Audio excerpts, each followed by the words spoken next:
Without further ado, here's the last video of today. This is the cuckoldress. Some of the women in the program because I really wanted to know, ladies, what is it about this kind of relationship that appeals to you? Why do you want this? And I asked them two questions. I said, when you first found out about it, what was it that interested you? And they most of them said it was the one-sided open part of it, that they were like, that sounds pretty good. And I think if you ask a lot of women, they're like, yeah, that sounds amazing. You have like this loving, devoted partner and you get to have all this other fun. Yeah. And you both love it that way. That sounds amazing. Sure, sign me up. Sound like alpha fucks and beta bucks? What an awesome freaking arrangement, man. I get to fuck the hot alpha. He comes over, me to glory and fucking me out. And then I still got my nice, loving, passive beta bucks husband who's all good with it. In fact, he gets off on it. It's an ideal situation. Why? Because she gets the best of both worlds. Remember what I said, like people think that like when I talk about like dualistic mating strategy, that I'm talking about women go and deliberately go to cuckold their husband who has a certain socioeconomic state. All of his attraction, of course, is based on status and value added, right? And then they deliberately go out there, fuck other guys, and with the express purpose of cuckolding that guy. That's when you get Mac and Murphy talking about, 30%. Wow, that's so bullshit. That's not what dual mating strategy is about. At least that's not from a red pill perspective, a manosphere perspective. Nothing to do with that.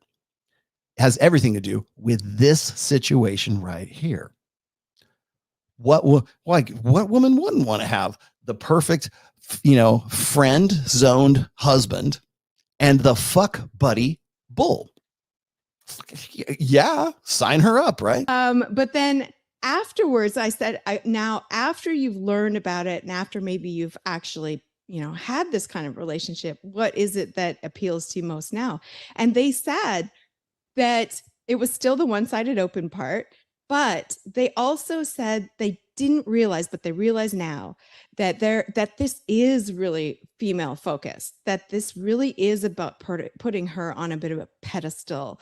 And the other thing that they realize now that they didn't know then was that that this kind of relationship does bring that next level kind of love, trust, and communication and bonding. And so I think that when it comes to love, trust, and bonding, yeah. Funny how that's facilitated by a fucking like more muscular bull just to glory.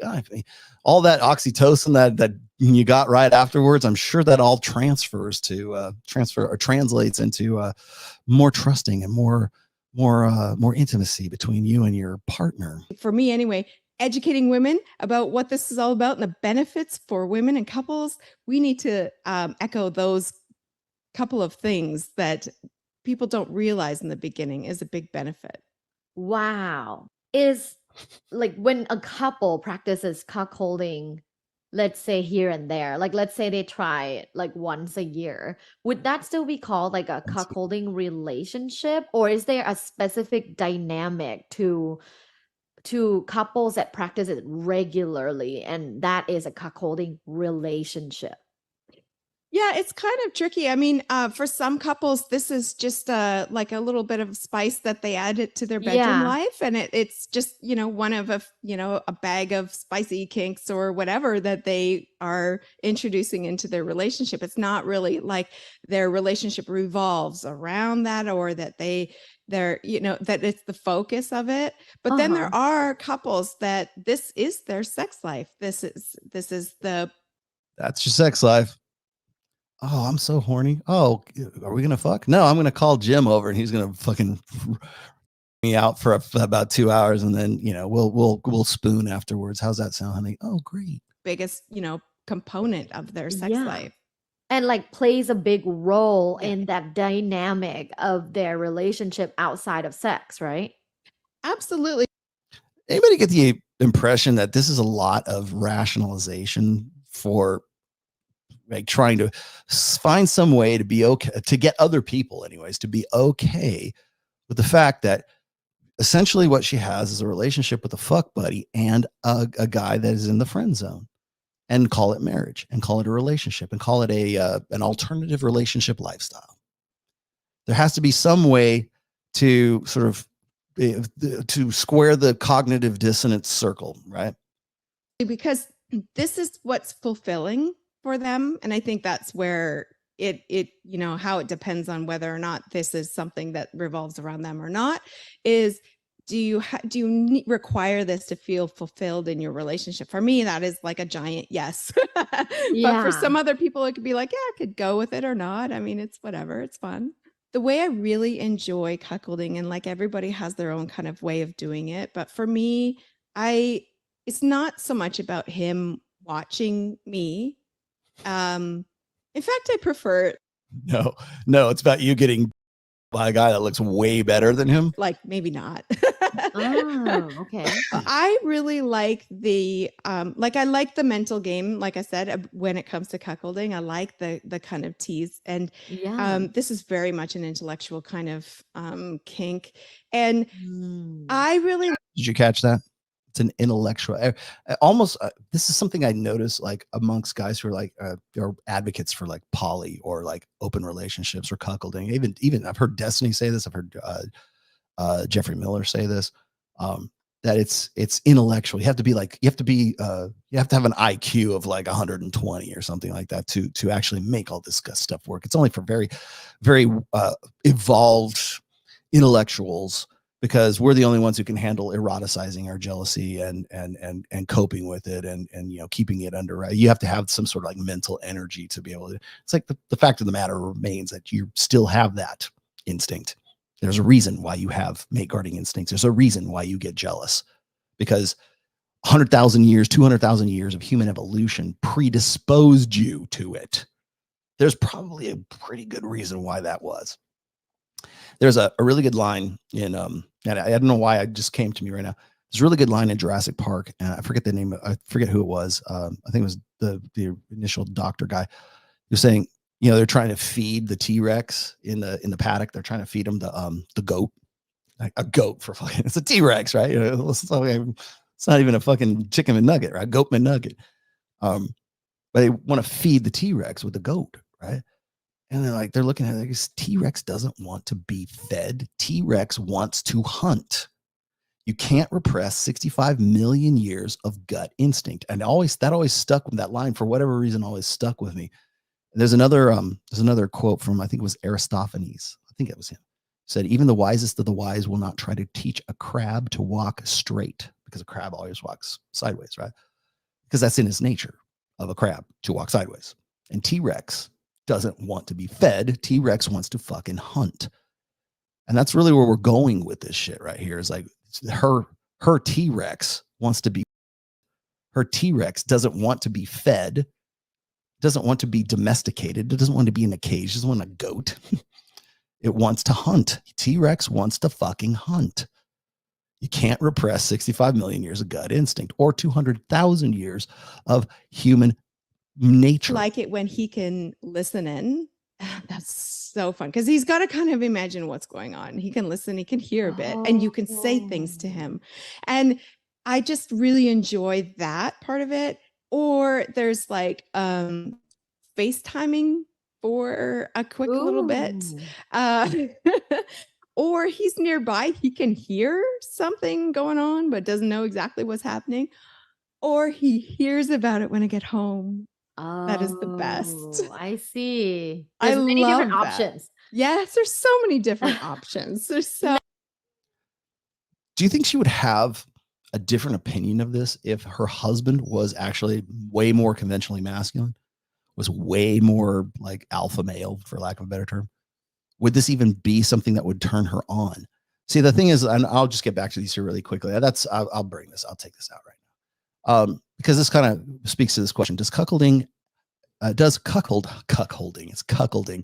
have a high correlation with weak, unfit, low testosterone, less driven, compromised in conviction for mate guarding male archetypes? I think one of the part, like even by her own admission, or by what she's describing here, is, oh Jesus, what are you giving me here? Sammy, sorry. Sammy interrupted me. He's going to eat the goat. Yeah. T-Rex does not want to be fed. He wants to hunt. So does cuckolding have a high correlation with weak, unfit, low testosterone? Yeah, I would say that that's probably a predisposition. I would say that those personality traits, such as they are, or those characteristics, would probably lead to something like that. I think one of the commonalities and the constants in all of this is the fact that there's always a submissive man and there's always a dominant bull. So there's always the alpha fucks and there's always a beta bucks. Why is that such a, what you were just saying a minute ago? I love when he squirms. I love to listen to him, like have to imagine what my bull is like from behind, right? Also, women who are in these situations become much more sexually adventurous with the guy who's just there, who's the fuck buddy, right? He's just there to leave, right? So it doesn't matter. Like she's going to do what she's going to do. She'll do things with him that she would never do with the other guy. Problem is that after a while, and people can, if you're in a cuckolding relationship, you feel free to call me to the carpet on this. But after a while, as mentioned in that other guide there, that situation becomes more, at least somewhat semi-permanent. So when that woman has to her beta cuckold, do you think she's actually doing it because she thinks she's doing it? Oh, I love you so much. Do you think that's what's happening, or is it a pity? Does she feel like she's cheating on her bull with her weak beta cuckold husband? And let me ask one more poignant question here before we close. Do you think that Melina felt the same way about Destiny when she left him for that other dude? And people kept saying, oh, he's kind of weesh. And he's got like the guy she left him for was kind of like an emo, kind of fey dude anyways, right? Yeah. But he demanded one thing that Destiny never did, which was exclusivity. I want you. And I would, of course he threatens to like off himself, but he definitely had some demands, and he really, like, that was his boundaries, and she responded to that boundary that Destiny never put on her, because whatever, Destiny's Destiny. I don't know anything about the relationship, so I can't say. All I can just go from like what I see. So people were dumbfounded by that. They're like, I can't believe she would go with him. Well, why isn't she with the guy that looks like The Rock? Well, but because she's Melina and it's never going to happen for her. But the guy who she leaves him for had one thing that Destiny didn't. He wanted and demanded exclusivity. And that might have been enough of a masculine flex for her to say, you know what, I'm going with him.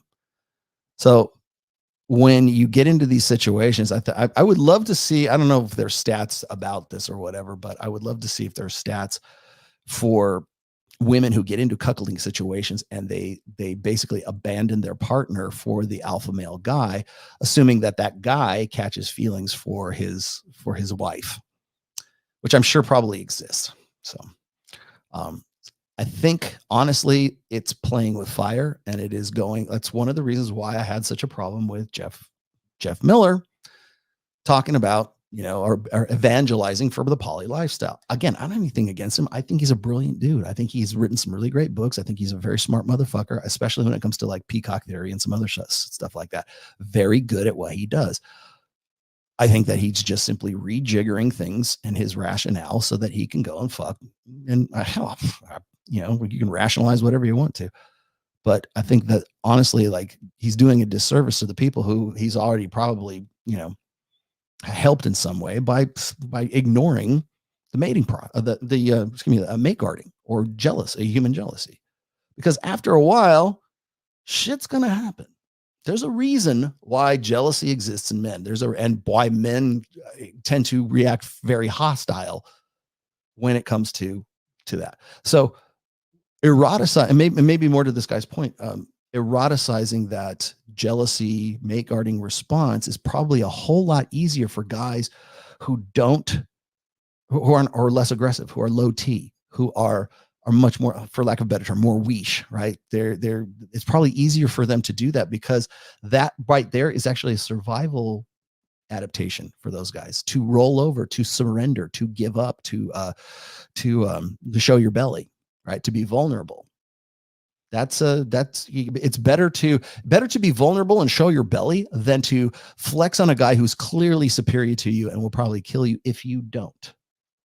There's some hypothesizing about emotions like depression or emotions like sadness or emotions like despondency and nihilism, in that they serve an evolutionary function. That if you feel that way, you're less likely to post up on some guy who would more likely probably kill you, at least in our ancestral past would probably do so. And so it's better for you to be depressed. It's better for you to be angst ridden. It's better for you to be nihilistic than it is for you to be, irrationally self-confident and have your ass kicked and probably die as a result of that. So essentially those emotions are, and this is a hypothesis, but it's those emotions exist as a survival mechanism for guys who are lower T, guys who are weesh, guys who are probably more likely to want to be involved in cuckolding situations. So as the cuckold, okay. Remember, there's three parties in a cuckold relationship, assuming there's three. There's the bull, there's the wife, and then or the girl, the woman, and then there's the weak beta male. Alpha fucks, beta bucks, and it's a kink and it's a lifestyle. How does that track? Yeah, because I will tell you right now, there's no kink based on mate switching hypothesis. There's no, oh man, wouldn't it be great if I could just get Joe over here and he could pretend to be my husband for a while? And I'm not going to fuck him, but I would just want to pretend to be the wife of a high status guy for a while. That kink doesn't exist. But you know what does exist? The dual mating strategy, alpha fucks and beta bucks, bull wife cuck watches bull and wife. That exists. But there's no kink. There's no evolutionary the thing that's getting me these days, by the way, is just how much these gatekeepers of evolutionary psychology, how far they've fallen from the evolutionary side of evolutionary psychology. Virtually everything that is sort of these apologetics for female nature or men's nature, all of these, quote unquote research data and everything else, which are based on questionable fucking gathering methods as it is. But most of this shit is meant to apologize for male nature or female nature. Oh, women shouldn't feel so bad, or those incels shouldn't feel so bad because it's really not about height. It's really not about alpha fucks and beta bucks. It's really not about hypergamy being like, the 8s, 9s, and 10s, right? It's really not about 80%, 20%, 4.5%. It's really not about that. There's more hope than you guys think. And then you're just basically selling false fucking hope and false fucking dreams. And on the back of not evolution, but on social constructionism. And I see these guys just opting for social construction rationales for things rather than hard evolutionary data. And now I also, of course, blame that on the crisis of replication, which was initiated as soon as more and more women got into the soft sciences like evolutionary psychology and psychology in general. Was 87% of college graduates across every field of psychology are female. Do you think that would have some sort of impact, some implicit bias impact on how we perform experiments and how we do funding and the interest in the studies in the first place? Do you not think that probably has something to do with it? I'll wait.